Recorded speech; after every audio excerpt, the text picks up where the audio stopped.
aku Abdullah Ashar. Aku ini adalah seorang mahasiswa dari jurusan Sastra Inggris dari Universitas Brawijaya. Kebetulan aku adalah seorang penyandang disabilitas low vision. Oke, halo, kenalin nama aku Iva Salsabila, bisa dipanggil Sabila. Aku berasal dari Malang dan aku sekarang lagi kuliah di Universitas Brawijaya jurusan Administrasi Bisnis. Ya, aku disabilitasnya tunanetra, tapi lebih tepatnya low vision. Kesibukan aku sehari-hari ini, aku biasanya ya biasa aja kuliah kayak yang aku bilang tadi, mahasiswa sastra Inggris. Terus aku juga gabung beberapa organisasi, ada beberapa komunitas juga sehari-hari kayak gitu. Aku kesibukannya full kuliah, juga sekarang lagi coba buat ini sih, bikin bisnis bareng sama temen gitu. Bisnis kecil-kecilan doang.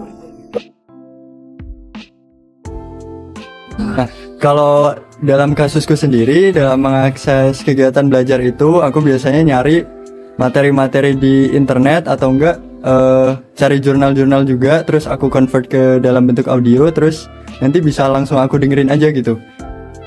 Kalau misalkan kayak gini, kadang-kadang aku juga langsung cari versi audiobooknya gitu untuk mempermudah sesi belajar aja. Untuk mengakses pengetahuan belajar, kita bisa pakai teknologi ya, namanya scan reader. Itu kalau berupa e-book itu udah bisa kebaca, tapi kalau emang e-book yang berupa scanan gambar JPG atau PNG itu masih harus pakai aplikasi lagi atau website buat ngerubah ke dalam bentuk teks. Nah, untuk buku-buku yang dalam bentuk fisik itu kita harus ngerubahnya dalam bentuk e-book. Jadi semuanya udah by digital gitu. Hambatan-hambatannya sih mungkin biasanya kalau mungkin jurnal atau PDF itu belum tersedia dalam bentuk audio, jadi aku harus mengubah lagi formatnya ke dalam bentuk audio. Dan kadang-kadang ada juga audiobook yang emang dari sananya udah audio, cuman sistemnya berbayar dan agak mahal, jadi hambatannya mungkin itu aja.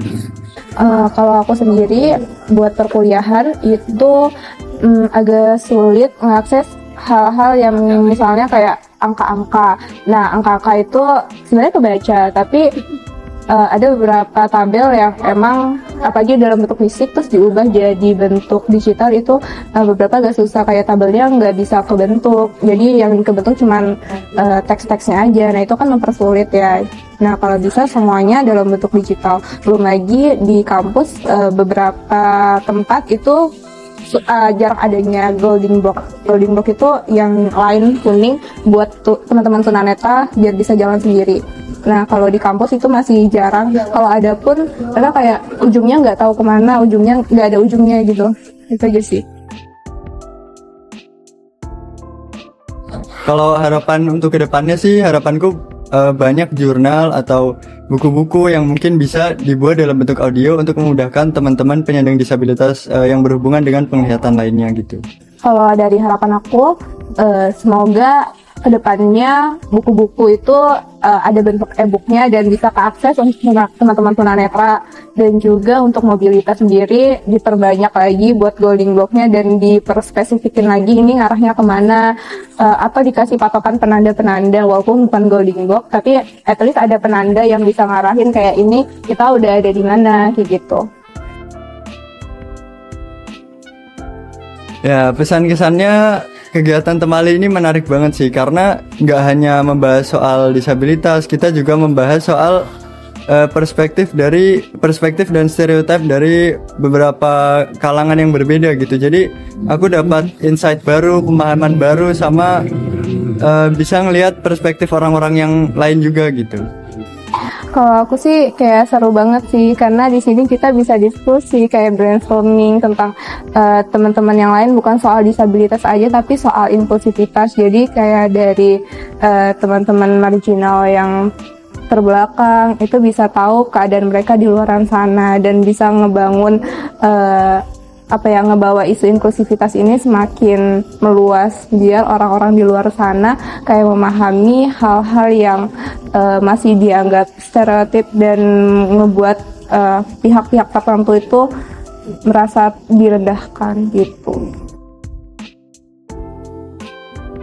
kalimatnya adalah be open minded aja, karena kita kan udah ada di negara yang dengan berbagai macam culture dan background ya. Jadi kalau kita semua bisa open minded, menurutku negara ini bakal lebih maju lagi sih. Itu aja. Buat teman-teman sekalian, jangan patah semangat, harus bisa bersuara di muka umum agar teman-teman yang lain bisa ikut menyampaikan suara supaya isu inklusivitas ini bisa semakin diluaskan. Dadah semuanya. Oke, baik kita. Oke, dadah semuanya.